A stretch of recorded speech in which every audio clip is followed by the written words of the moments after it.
بسم الله الرحمن الرحيم. السلام عليكم ورحمة الله وبركاته. النهاردة تعالى نتكلم على دورة التبريد لمحرك السيارة. منظومة التبريد أو دورة التبريد نتيجة عملية الاحتراق، سواء احتراق ذاتي أو احتراق بشرارة كهربائية لمحرك البنزين أو احتراق ذاتي لمحرك الديزل، بترتفع درجة حرارة المحرك نتيجة عملية الاشتعال، وبتصل في بعض الأحيان 1600 درجة مئوية تقريبا عند عملية الاشتعال. فلدرجة الحرارة العالية دي لابد من ايه؟ من منظومة تبريد تحافظ على درجة تشغيل المحرك. ولو ما حافظناش على درجة تشغيل المحرك، ممكن مع ارتفاع درجة الحرارة هيتغير شكل الاسطوانات وتتغير شكل غرف الاحتراق ومقاعد الصمامات وأدلة الصمامات، كله ده بسبب ارتفاع درجة الحرارة. وبعض الأحيان هيحدث اشتعال ذاتي نتيجة لارتفاع درجة الحرارة. يبقى لابد من توفر دورة تبريد تكون على ذات كفاءة عالية. وانتوا عارفين ان المحرك، الطاقة الحرارية الناتجة من المحرك، لو فرضنا الطاقة الحرارية دي 100%، المحرك بيستفاد بحوالي 30% من الطاقة الحرارية الناتجة عن عملية الاحتراق. تلت بيطلع مع العادم، وجزء بيطلع مع الحرارة اللي امتصاصها مية التبريد، والتلت التالت او الجزء الثالث اللي هو بستفيد منه كقدرة للسيارة. طب تعال نستعرض كده دورة التبريد وظيفتها ايه؟ حطها على المحرك ليه؟ نمرة 1، منع ارتفاع حرارة المحرك فوق معدلاتها. انا بقدر احافظ على درجة حرارة التشغيل اللي قد يكون في بعض الاحيان بيدي لك من 75 درجة مئوية ل 95 درجة مئوية، بعض الاحيان بتزيد او بتقل على حسب نوعية المحرك وعلى حسب التصميم وعلى حسب الشركة المصنعة لذلك. نمرة 2، تنظيم درجة حرارة المحرك عند أفضل درجة حرارة كي يعمل المحرك بالكفاءة المطلوبة وتحت كل الظروف. ثالثا، المحافظة على خواص زيت التزييت الذي يفصل بين الأسطح الاحتكاكية. درجة حرارة مبالغة في درجة حرارة الزيت، بحافظ على زكدة الزيت أو بحافظ على كفاءة الزيت. رابعا، حماية معدن الأجهزة الاحتكاكية من التآكل والبلي نتيجة ارتفاع درجة الحرارة. خامسا، ملائمة الإجهادات المرتفعة في أجزاء المحرك والعمل على تساوي درجات الحرارة. دي كانت وظيفة وظيفة دورة التبريد. طب تعالى نستعرض مع بعض الشروط اللي واجب توفرها في دورة التبريد. لها شروط؟ لها شروط. نمرة 1، أولا سرعة وصول درجة حرارة المحرك إلى درجة حرارة التشغيل. أقدر عن طريق دورة التبريد دي أقدر أوصل بدرجة حرارة المحرك لدرجة التشغيل اللي اتفقناها 75 ل 95 درجة مئوية أو على حسب نوعية المحرك. ثانيا، المحافظة على على درجة حرارة تشغيل ثابتة عند كل الظروف. في السيارة طالعة، السيارة نازلة، المحرك داخل المدينة، المحرك خارج المدينة، ماشي في طريق سريع، ماشي في طريق بطيء، يبقى لابد أحافظ على درجة حرارة التشغيل تحت كل الظروف. نمرة 3، الحاجة إلى قدرة تشغيل صغيرة. أنا ما أقدرش آخد قدرة كبيرة من المحرك. أنا عندي مين اللي بيشتغل في دورة التبريد؟ لو بصينا هنلاقي المروحة ومضخة التبريد أو ترمبة التبريد. يبقى بقدر الإمكان احاول اخد قدره من المحرك، قدره بسيطه، على اساس احافظ على درجه اقدر احافظ على قدره المحرك. يعني ما اخدش قدره كبيره من المحرك استنزفها او استسلجها او استهلكها في اداره الاجزاء المختلفه. رابعا، اشغال حيز صغير او ضيق، ما اخليش دوره التبريد اللي عندي دي تاخد مساحه كبيره في العربيه او في السياره. نمره 5، صيانه بسيطه، اقدر اعمل الصيانه اللي انا عايزها لدورة التبريد بصورة منتظمة. لو بصينا زمان كان لو بصينا هنلاقي انواع دورة التبريد. عندي تبريد بالميه وتبريد بالهواء. التبريد بالهواء زي الموتوسيكلات الموجوده حاليا، او بعض انواع المحركات القديمه الموجوده، او بعض انواع السيارات اللي بيبقى فيها تبريد بالهواء، ده قليل جدا. ثانيا، تبريد بالميه. لو بصيت لتبريد الهواء، طبعا ده هو اسلوب مباشر، تنتقل الحراره مباشره من جدران الاسطوانه بواسطه الهواء للمحيط الخارجي. بعمل زعانف حوالين الاسطوانات عشان امتص الحراره الموجوده داخل الاسطوانات واطلعها للخارج بمرور الهواء. منظور التبريد بالميه اسلوب غير مباشر، تنتقل الحراره الى مياه التبريد اولا، ثم الى المشع، ومنها الى الهواء، ومنها الى الى الهواء. دي المنظومتين الموجودين عندي. والمنظومه الاكثر شيوعا او الاكثر موجوده على اغلبيه انواع السيارات هي دوره التبريد بالماء. طب تعال نشوف اجزاء دوره التبريد كده.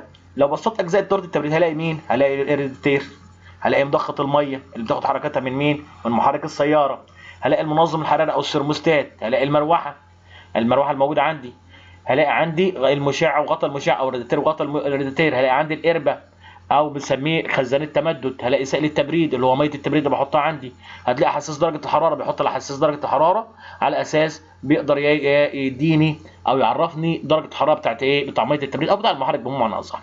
عندي قاعه علويه، عندي قاعه ايه؟ سفليه، عندي قمصان التبريد او حوالي التبريد الموجوده حوالين الايه؟ الاسطوانات، سواء كنت بستعمل جلبه جافه او جلبه مبتله او الاسطوانه ذات نفسها على حسب الوضع الايه؟ الموجود. لو الجلبه الجافه زي ما احنا عارفين هي الجلبه اللي يحاط بها معدن الاسطوانه وبعد كده ميه التبريد. الجلبه المبتله على طول بيحط بها من الخارج ميه الايه؟ التبريد. يبقى اجزاء دوره التبريد لو بصينا كده من البدايه هلاقي هنا القربه، هلاقي المشع، خزان علوي وخزان سفلي، هلاقي غطا المشع او غطا الريديتير، هلاقي هنا صمام التصريف ماشي، او الصنبور او الحنفيه اللي بصرف بها الايه؟ الميه. هتلاقي دي القاعه الايه؟ السفليه، هتلاقي فوق القاعه الايه؟ العلويه، هتلاقي تحت القاعه العلويه على طول في الاخر هتلاقي ايه؟ السرموستات او البلف الحراري، هتلاقي هنا المروحه، وعلى نفس العمود بتلاقي مين؟ المضخه في بعض الموديلات على حسب الموديل، هتلاقي جوه قمصان مين؟ التبريد او مجاري التبريد اللي محاطه بمين؟ بكل الاجزاء السخنه الموجوده داخل المحرك او كل الاجزاء اللي بيتولد فيها مين؟ حراره داخل مين؟ المحرك. دي اجزاء دوره مين؟ التبريد الموجوده عندي. لو وصلنا للجزء الاولاني ده المشع او الريديتير. الريديتير المشع عباره عن مين؟ عباره عن خزان علوي وخزان سفلي ومواسير توصيل واصله من خزان العلوي للخزان السفلي وزعانف تبريد بتبقى محاطه حوالين مين؟ حوالين المواسير، على اساس الهواء وهو داخل كده بيبدا يضرب من بره لجوه على اساس يحصل عمليه الايه؟ التبريد، عشان يتم عمليه الايه؟ التبريد. لو خدنا فكره مبسطه بقى عن المشع، يبقى المشع او بنسميه الريديتير عباره عن خزان علوي وخزان سفلي ومواسير توصيل. فالمشع وظيفته ايه؟ يعمل مشع او الريديتير على نقل الحراره من سائل التبريد اللي هي ماء التبريد الى الايه؟ الى الهواء. ويجب القيام بالفحص للمشع والتاكد من عدم وجود اعوجاج في زعانف التبريد تعيق مرور الهواء، وكذلك التاكد من عدم وجود تهريب. لازم نتاكد من عدم وجود تهريب، ولازم نتاكد ان الزعانف دي كلها على ايه؟ على امتداد واحد على اساس الهواء بيدخل من الايه؟ من الخارج للداخل. ده المشع. يعني المشع نقل الحراره من سائل التبريد اللي هو ميه التبريد لمين؟ للهواء. بنقولها ازاي؟ عن طريق الهواء اللي داخل من الايه؟ من الخارج للداخل عن طريق المروحه. اثناء مرور الهواء في الريديتير بيقوم بعمليه تبريد الماء الموجود داخل الريديتير او نقل الحراره من ماء التبريد الى الايه؟ الى الهواء الجوي. عندي المروحه بتقوم بعمل سحب الهواء من الخارج للداخل. بصوا الاسهم جايه ازاي؟ ادي الاسهم جايه من الخارج للداخل، ده اتجاه الهواء او سحب مين؟ الهواء. مضخه الميه بتقوم بعمليه مين؟ بعمليه سحب الميه من الخزان السفلي وبتضغط الميه داخل مين؟ داخل قمصان التبريد الموجوده في المحرك، وبالتالي بيتم عمليه التبريد وكل الميه من ايه؟ بتبرد تطلع للاعلى وترجع تاني عن طريق مين؟ صمام التصريف وبترجع تاني للخزان العلوي. قاع علوي وقاع السفليه لعمليه ايه؟ نقل الماء هنا من الخزان السفلي لداخل المحرك، وهنا خروج الماء من الساخن من المحرك للخزان العلوي عشان تستمر الدوره في عمليه التبريد. دي كانت بعض الاجزاء وبعض المقترحات. طب تعالى نشوف بقى الدوره بتشتغل ازاي. لو درجه الحراره اقل من المعدل، انا دورت المحرك الصبح والمحرك بارد.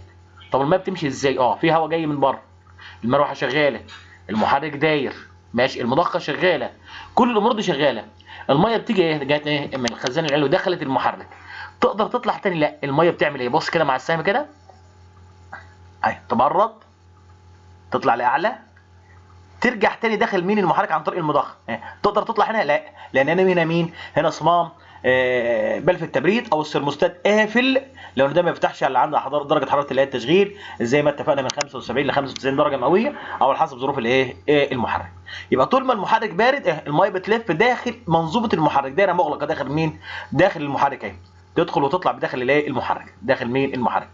طيب مجرد ما درجه الحراره بتزيد، مجرد درجه الحراره بقى بتزيد عندي، ايه اللي بيحصل؟ بيبدا يفتح مين؟ السرموستات، والميه تبدا تعدي من قمصان التبريد اهي للخزان العلوي، ومن الخزان العلوي للخزان السفلي، والخزان السفلي الميه لقمصان التبريد او حوالي التبريد، وتبدا تكرر الدور بنفس. شوف السهم ده كده اهو، يبرد ويطلع عن طريق السرموستات ويكمل الدايره. ده حركه الميه داخل مين؟ داخل المحرك لما المحرك بيكون ساخن او تعدى درجه حراره التشغيل.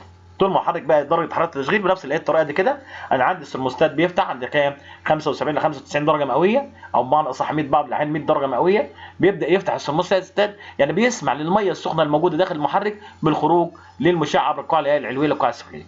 اثناء مرور الميه بقى من القاع العلويه بيوصل الخزان العلوي للخزان السفلي. اثناء المرور هنا شفت الميه هنا لونها ايه؟ احمر. الميه هنا اللي بدات تخضر شويه.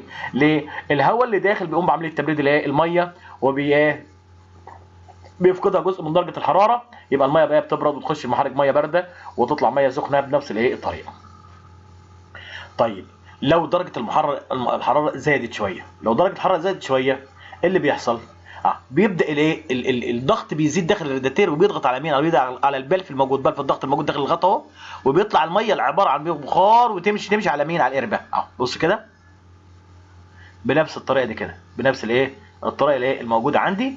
مجرد الميه ما بتزيد بتبدا تطلع على مين؟ على